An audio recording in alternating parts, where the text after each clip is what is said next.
예를 용두삼이란 말을 아시죠? 머리는 용이고 꼬리는 뱀꼬리, 그 말이죠. 다시 말하면 시작은 용머리만큼 크게 하는데 나중이 없어요. 끝이 없다, 그런 말이죠. 그런데 이 말은 우리 신앙인에게 많이 적용되는 말인 것 같아요. 처음에 믿을 때는 막 태산이라도 옮겨올 것 같이 그렇게 했다가 조금 세월이 지나면 그냥 언제 내가 예수 믿었느냐 하는 식으로 슬그머니 사라져버리는 그런 현상들이 많이 나타나요. 지금 이 코로나 이걸 보면서 정말로 우리의 믿음을 가려내는 그런 시기가 아닌가 싶어요. 옥석을, 돌과 보석을 가려내는 시기인 것 같아요. 오늘 여기 나와 있는 우리 귀한 성도님들은 코로나에 대한 위협이 문제 아니라 하나님께서 주신 은혜가 더 갈급해서 나오신 줄 믿습니다. 여러분들 그 믿음의 자리를 끝까지 지킬 수 있길 바랍니다. 앞으로 코로나 이 사태가 얼마나 더 길게 갈는지, 또 이것 때문에 정부에서는 우리 기독교를 얼마나 또 이상한 방법으로 억압을 하는지 알 수가 없어요. 지금도 이미 시작이 됐습니다.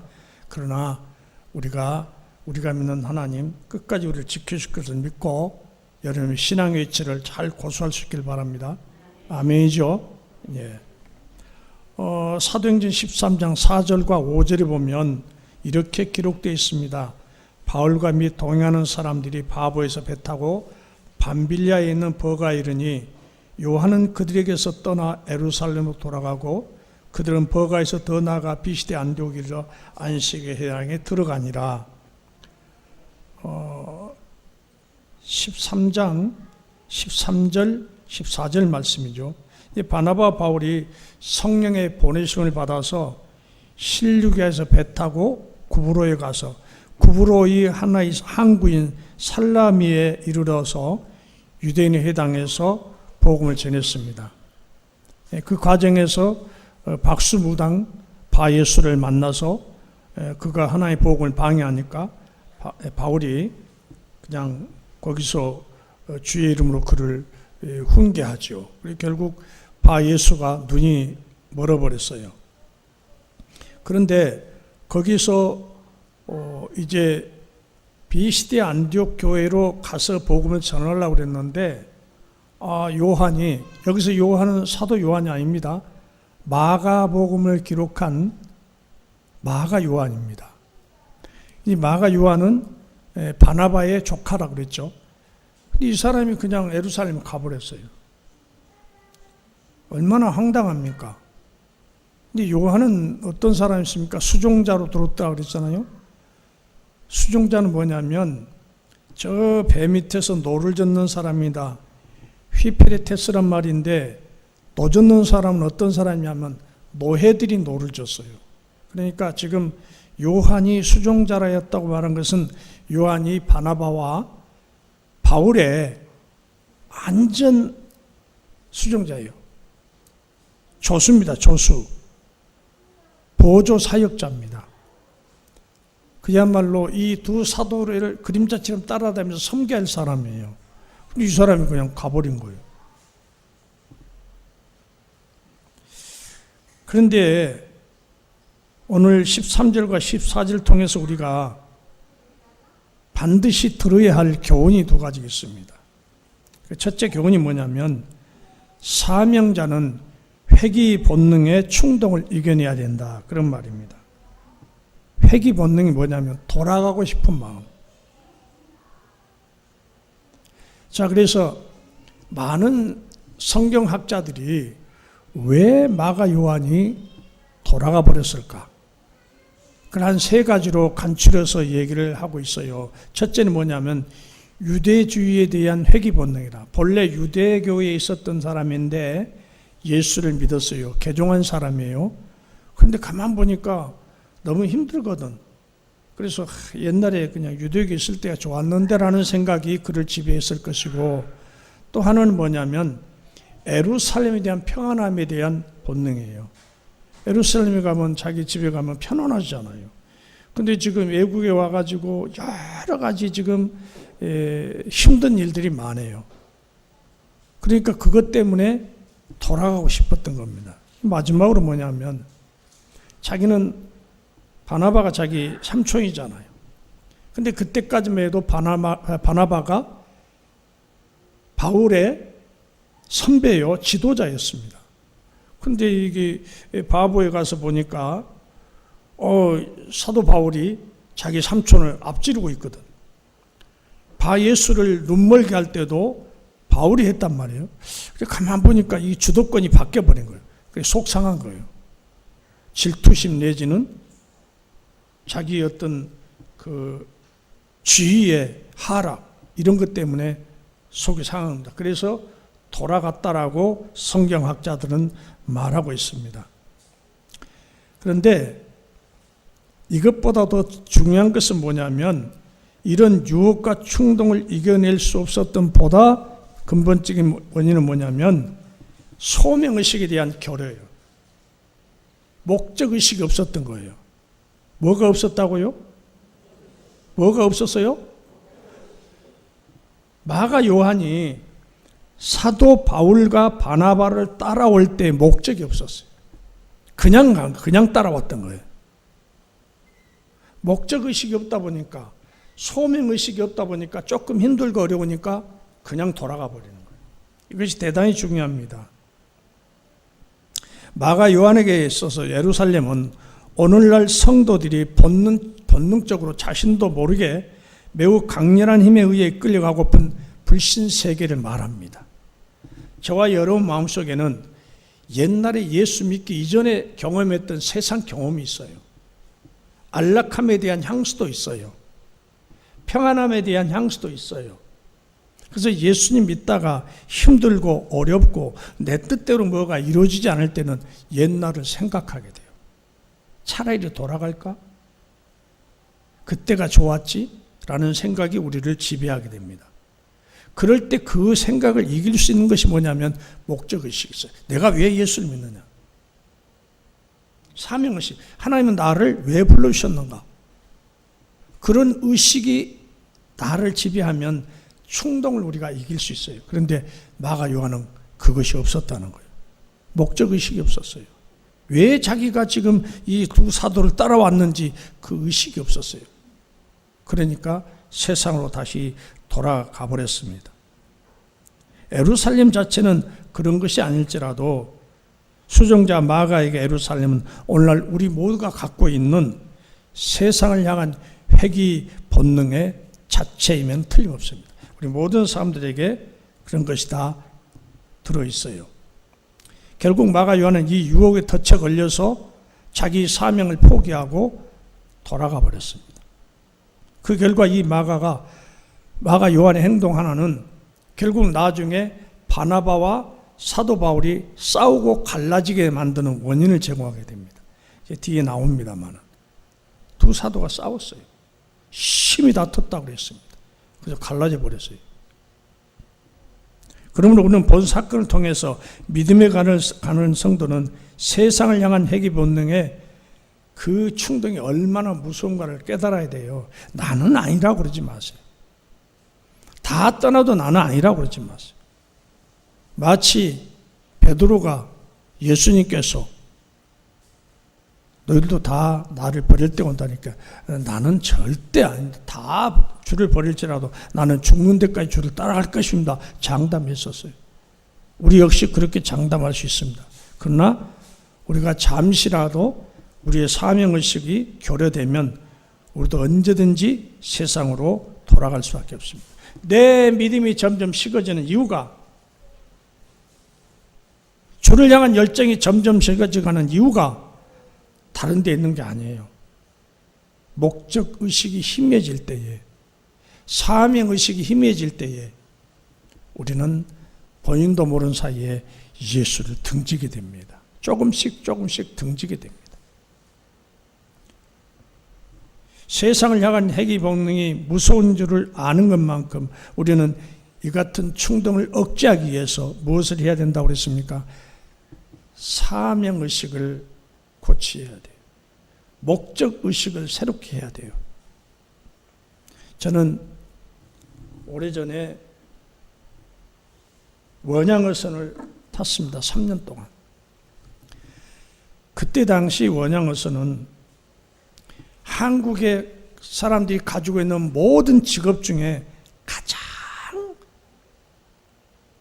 아래에 있는 직업이라고 그랬어요. 강부보다 더 아래 직업. 강부가 얼마나 어려운 직업입니까? 지하 수백 미터, 수천 미터 들어가잖아요. 거기 들어갈 때 강부가 아침에 들어갈 때 내가 오늘 다시 나올 수 있을 거라고 다 생각하고 들어간다. 그것이 강부인데 그보다도 못한 것이 원양어선이었다고. 저는 원양어선을 참 타이반 자의반으로 갔습니다. 3년을 견디고 왔습니다. 중간에 배에서 뛰어내려서 자살하는 사람도 있었습니다. 그 기간을 견디지 못해서 하선해버린 사람도 너무 많이 있었습니다. 저는 가서 몇 달 있지 않아서 생각했어요. 내가 여기 돈 벌러 왔는데 돈은 틀렸다. 상황을 보니까 돈이 아닌데. 근데 그때 제가 마음속에 품는 생각이 하나 있었어요. 만약에 내가 여기서 3년을 채우지 못하면 나는 세상에 가서 아무 일도 못한다. 나는 돈을 못 버나 있어도 내가 이 3년을 채우고 가자. 내 인생의 훈련의 기간이라고 생각하고 채우고 가자. 그 목적 하나가 있었어요. 그래서 저는 3년을 채웠었습니다. 그래서 저는 사람들한테 그런 얘기를 했어요. 혹시 여러분이 회사에서 직원을 채용할 때에 당신 경력이 뭐냐 하면 원양어선 3년을 마치고 왔다 그러면 그 사람 묻지도 말고 채용하시오 그랬어요. 인내가 없이는 그 기간을 채울 수가 없습니다. 저는 저 스스로에게 위로했어요. 나는 어디다가 내버려도 어떤 일을 시켜도 난 할 수 있다. 그랬어요. 그게 뭐예요? 목적의식이고 사명의식이에요. 목적이 있었대요. 내가 3년 동안 그 고난의 세월을 이길 수 있었던 건 목적이 있었다니까. 그 목적이 뭐라고 그랬습니까? 내가 이 훈련을 통과하자라는 목적이었어요. 거듭난 성도에게는 죄악으로 타락한 세상에 대한 미워하는 마음과 거부하는 마음이 분명히 있습니다. 우리는 그래요. 세상이 썩어졌다라고 거부합니다. 한탄합니다. 그러나 동시에 우리 마음 가운데는 세상으로, 그런 세상일지라도 세상으로 돌아가고 싶은 마음이 있다는 거예요. 누구에게나. 그렇기 때문에 우리 성도는 하나님 나라에 대한 목적의식을 늘 새롭게 해야 됩니다. 아멘. 여러분 목적의식을 분명히 가져야 돼요. 왜 예수 믿습니까? 라고 하면 내가 예수 믿고 구원받기 위해서 그렇습니다. 그것이 목적이에요. 그러면 그 목적의식이 새로워지면 절대 세상으로 돌아가지 않겠죠. 여러분 이 회귀 본능이 얼마나 무서운지 성경이 우리에게 말하고 있습니다. 이스라엘 백성들 보십시오.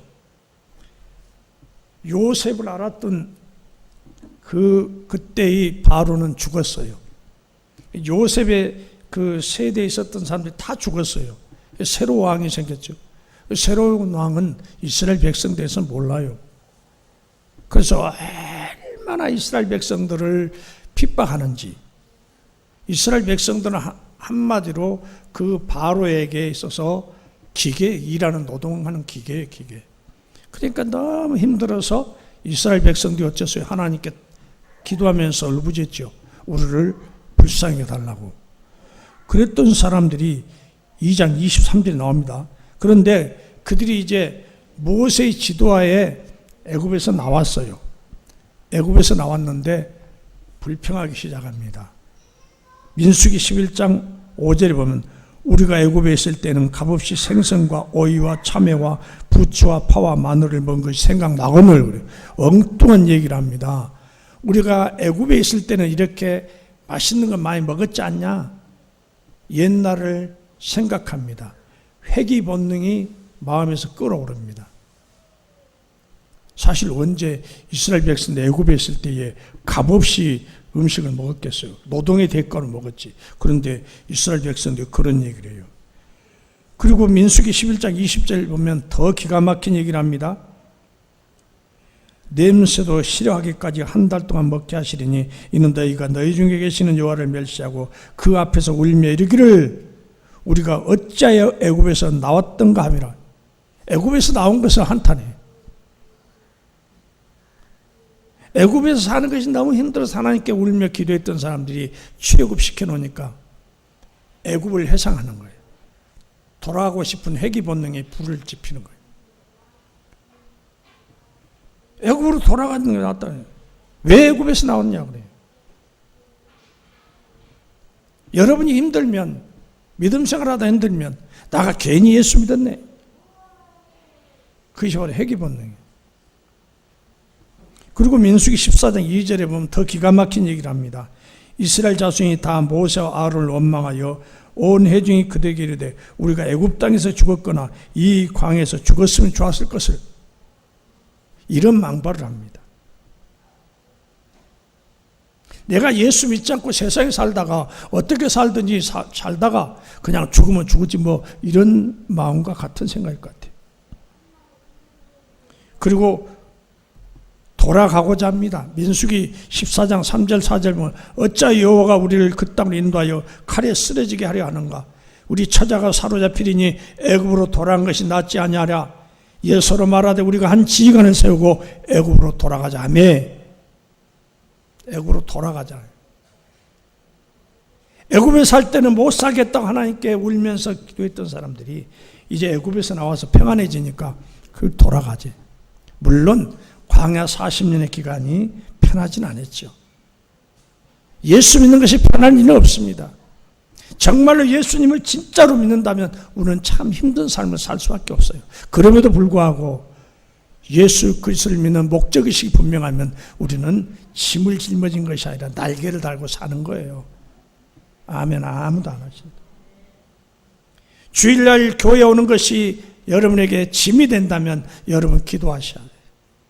주일이 기다려져야 되는데 왜 이리 주일이 빨리 돌아올 거라고 오히려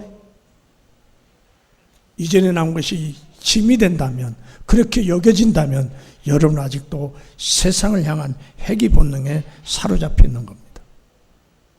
예수 믿는 것이 우리에게 희망이요, 우리에게 힘이 되어야 되는, 능력이 되어야 되는 거예요. 세상을 향한 성도들이 가지는 회귀 본능은 일단 그것이 우리 마음에서 우러나기 시작하면 동물적이 되어버려요. 제어할 수가 없어요. 강렬합니다. 우리의 상상을 초월합니다. 아무리 거룩한 백성일지라도 이 본능의 지배를 받으면 타락한 백성이 되어버려요. 나는 절대 그런 일 없다고 자신하지 마세요. 나는 그렇지 않는다고 말하지 마세요. 여러분이 언제든지 여러분의 예수 믿는 목적의식을 늘 새롭게 해야 돼요. 내가 왜 예수 믿는다. 힘들고 어려울 때 내가 예수 믿는 것은 내가 편하려고 믿는 거 아닌데, 어려움이 나갈 때 내가 예수 믿는 것은 이 어려움이 없게 해달라고 예수 믿는 것 아닌데, 내가 예수 믿는 것은 영원한 내 본향 하나님 나라를 가기 위한 건데, 그 목적의식을 자꾸만 고치시켜야 돼요. 그래야 우리가 옛생활로 회귀하지 않습니다. 제 본능의 지배를 받으면 그 결과는 참혹합니다. 출애굽 1세대는 이 본능을 다스리지 못한 결과가 뭐예요? 다 죽었어요. 불평하고 원망했던 사람 다 죽었어요. 그러면 사랑하는 성도 여러분, 방심하지 마십시오. 여러분의 심령 속에 숨어있는 회귀 본능을 억제해야 돼요. 돌아가고 싶은 생각 억제해야 돼요. 자기 삶의 목적이 무엇인지 확인하고 또 확인할 필요가 있습니다. 여러분, 예수 믿는 목적이 분명하기를 원합니다. 오늘 본문이 우리에게 주시는 두 번째 진리의 교훈입니다. 14절입니다. 그들은 버가에서 더 나아가 비시디 안디옥에 이르러 안식일에 해당에 들어가 앉으니라. 바울과 바나바가 비시디 안디옥에 이르렀음을 보도하고 있습니다. 조력자 마가 요한이 빠진 자리가 얼마나 넓겠어요. 우리 속담이 그러잖아요. 든 자리는 몰라도 난 자리는 안다 그러죠. 그렇죠? 이런 얘기죠.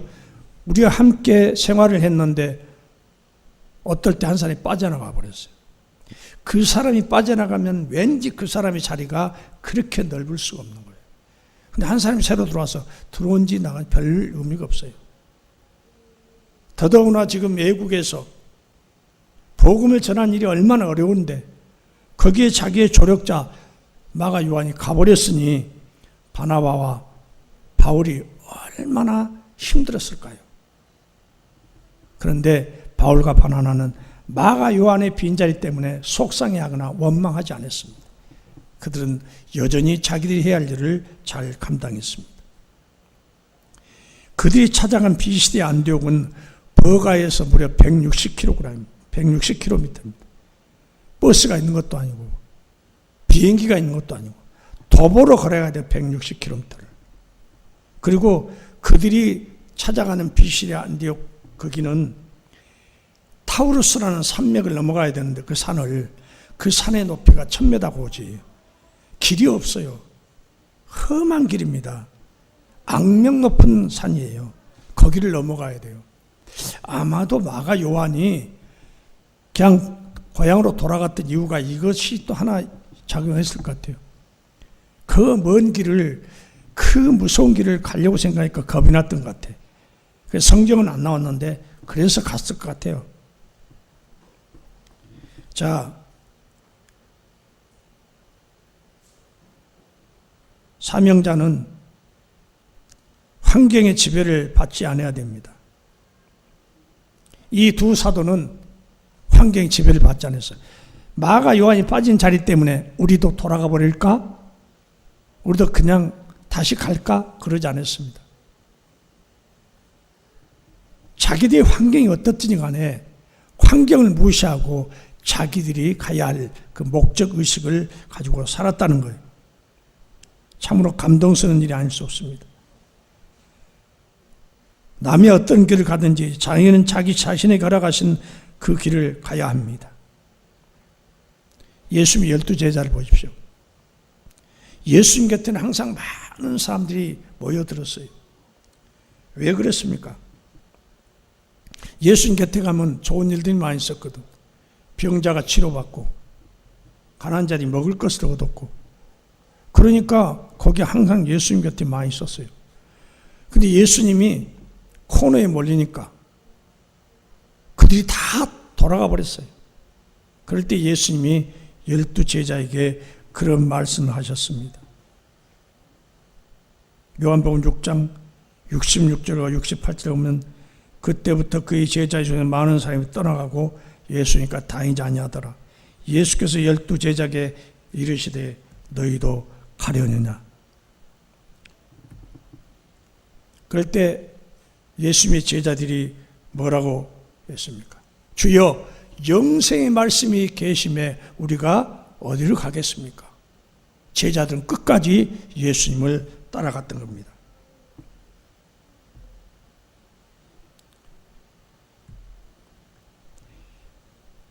남이 어떤 판단을 내리고 어떤 길을 가든지 예수님께 생명이 있고 의미가 있고 가치가 있습니다. 그러므로 우리는 우리 갈 길을 가야 합니다. 아멘. 우리의 행보는 예수님이 길이 되십니다. 우리 가보지 않은 길을 가고 있는 거예요. 초행길입니다. 천국을 누가 갔다 왔습니까?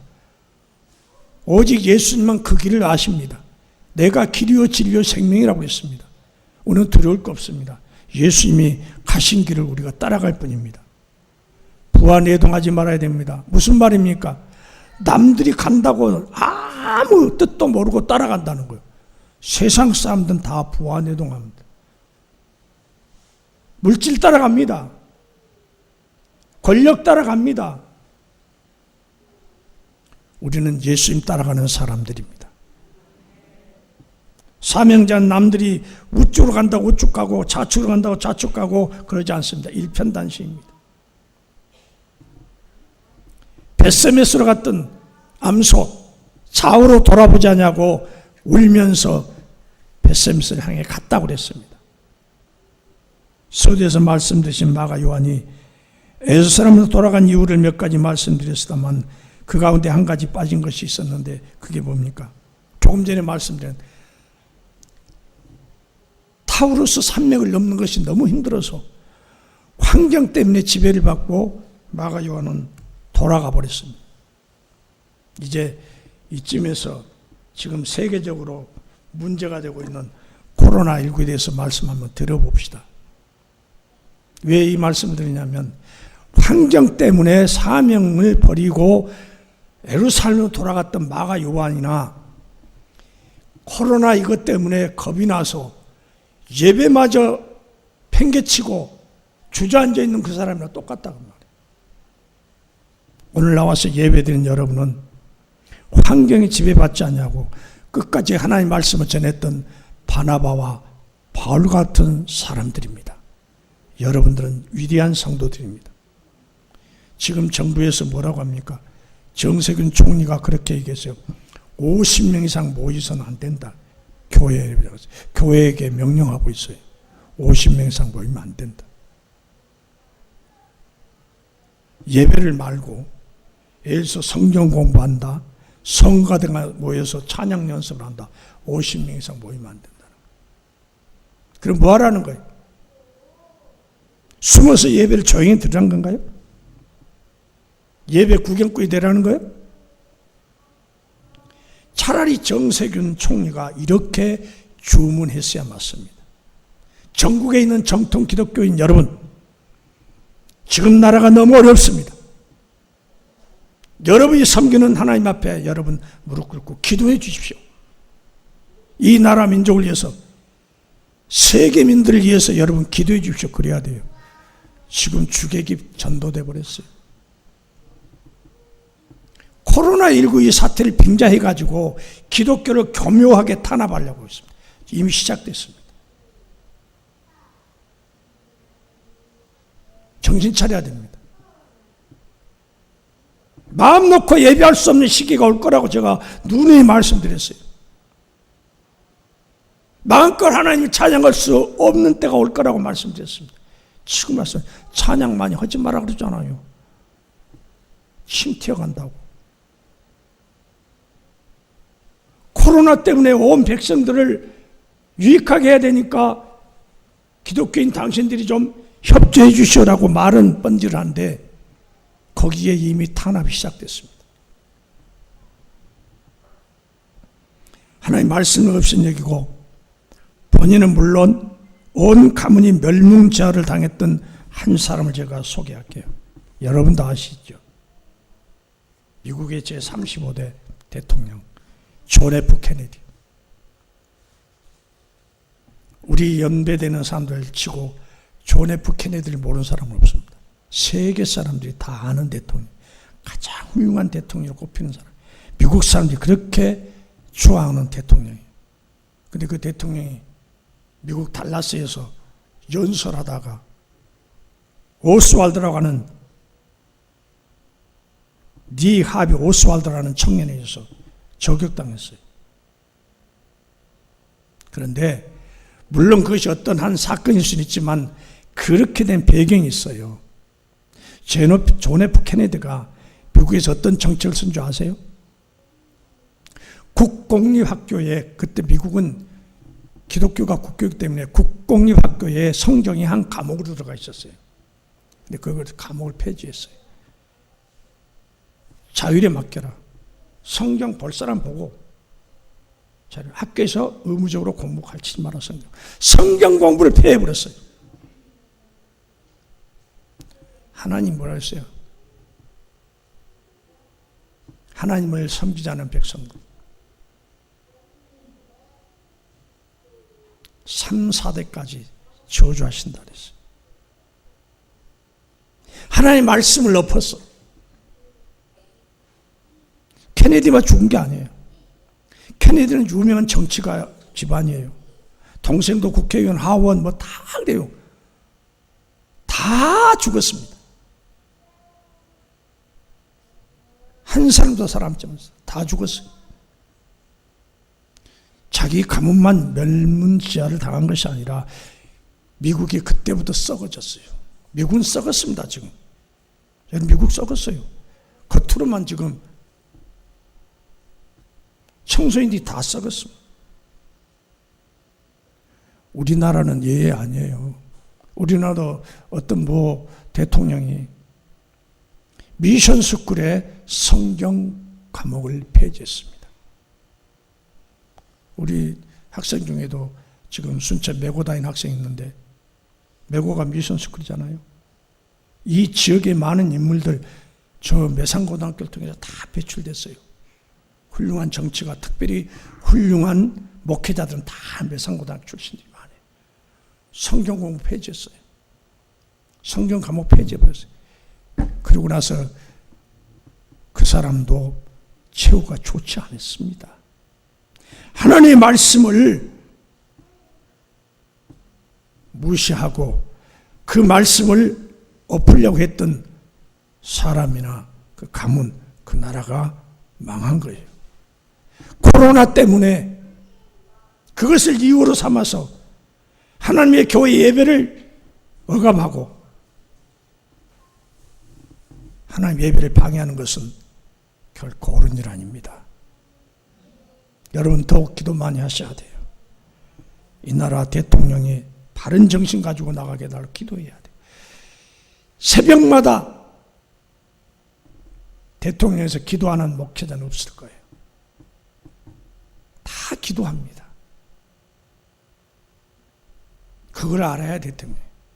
그걸 알고 기독교에 대해서 오히려 그가 협력해야 돼요. 이번에 예산 편성할 때에 수백억의 돈을 문화재 관리 그거 핑계를 해가지고 절에 돈 바치려고 예산을 끼워 넣으려다가 그 반대에 부딪혀서 그거 빼냈어요. 교회는 지금 문을 닫고 있는 교회가 많습니다. 우리 노회에도 그런 교회가 있어요. 한 달에 190만 원 세를 못 낸 교회가 있어요. 절에는 같은 코로나를 발생시켜도 절은 끄떡도 없어요. 절에 있는 중인과 스님들은 가만 앉아서 먹고 놀아도 살아요. 국가가 이렇게 밀어주고 있잖아요.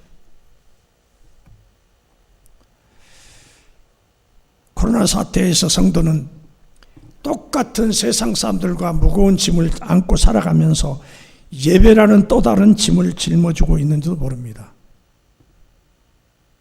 목적의식이 약한 사람에게는 예배가 이것이 짐이 돼요. 그러나 목적의식이 확실한 성도에게는 이 예배가 우리의 날개가 된 줄 믿습니다. 우리를 일으켜 세우는 날개가 된 줄 믿습니다. 고린도후서 4장 8절과 10절 사이에 이런 말씀이 있어요. 우리가 사방으로 오고 쌓여도 쌓이지 아니하며 답답한 일을 당하여도 낙심치 아니하며 핍박을 받아도 버림받지 아니하며 거꾸로 뛰임을 당하여도 망하지 아니한다 그랬어요. 이사야 30장 26절에 이런 말씀이 있더라고요. 여호와께서 그 백성을 상처를 싸매시며 그들의 맞은 자리를 치료하실 때는 달빛은 햇빛 같겠고 햇빛은 7배가 되어 7날의 빛과 같으리라고 했어요. 하나님 우리를 싸매 주십니다. 아멘이죠. 코로나 때문에 입었던 상처 하나님이 싸매십니다. 하나님이 고치십니다. 그 누구도 고칠 수 없습니다. 국가에서 내놓는 코로나 보조금 그것 갖고 여러분 얼마나 보탬이 됐습니까? 그것 갖고 안 됩니다. 하나님이 회복시켜 주셔야 돼요. 하나님의 손길이 우리에게 임해 주셔야 돼요. 우리가 회개할 일은 우리가 해야 할 일은 회개한 일이에요. 하나님께로 돌아서는 길이에요. 물질을 하나님 위에 뒀더니 하나님께서 물질을 깨뜨려 버립니다. 지금 코로나 때문에 들어간 돈을 우리는 상상도 못해요. 물질을 하나님 위에 뒀더니 하나님께서 물질을 통해서 우리에게 큰 고난을 주고 계십니다. 세상 쾌락을 하나님 위치에 뒀더니 하나님께 그걸 망가뜨려 봅니다. 노래방 가지 마라. 헬스클럽도 가지 마라. 못 모이게 합니다. 국가의 시책이 아니라 하나님께 그렇게 우리에게 징계하고 계시는 거예요. 이번 이 코로나 사태가 우리에게는 엄청난 복이라고 생각하셔야 됩니다. 영적인 복이라고 생각해야 됩니다. 이것 없이 그대로 놔뒀다가 10년, 20년, 30년 후에 이 나라와 세계가 뭐가 될지 하나님께서 하루아침에 다 멸망시켜 버렸을 거예요. 그런데 이런 걸 통해서 우리에게 깨달음 주신 거예요. 돌아서라고. 세상을 회개하지 말고 목적의식을 다시 새롭게 하여 하나님 앞에 바로 서라고 우리에게 교훈하고 계신 겁니다. 사명자가 가져야 할 가장 중요한 두 가지는 자기 사명에 대한 목적의식이 있어야 합니다. 그래야 세상으로 회귀 본능을 우리가 이길 수 있습니다. 하나님 나라 우리 본향을 향해 나가는 사람들은 환경에 흔들림 없이 초지일관해야 돼. 일편단심해야 돼. 환경이 이렇다고 내 믿음을 내놔버리면 안 돼. 오늘 여기 예배드리는 우리 성도님들 말고 오늘 와야 될 분들이 안 왔습니다. 코로나가 핑계가 됩니다. 좋은 핑계가 됩니다. 그래가지고 우리가 어떻게 하나님 나라까지 갈 수 있겠습니까? 갈 길이 먼데요. 예수님께서 내가 올 때 믿음 있는 자를 보겠느냐. 그 말씀이 너무너무 무섭습니다. 주님 다시 오실 때에 믿음 있는 자 보겠느냐. 이만한 일에 믿음을 내려놓고 하나님께 예배드려야 할 가장 소중한 것을 내버리고 한시적인 목숨이 두려워서 자기의 믿음을 지키지 못한다면 마지막 때에 주님 손잡을 사람이 몇 사람이 되겠어요?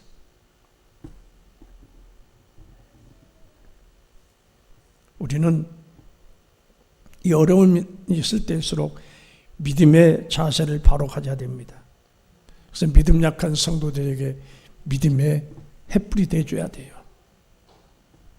어려울 때, 풍랑일 때, 바람 불 때에 큰 바위처럼 든든한 버팀목이 우리가 되어줘야 돼요. 갈 바를 모르는 사람들에게 신호수가 되어줘야 돼요.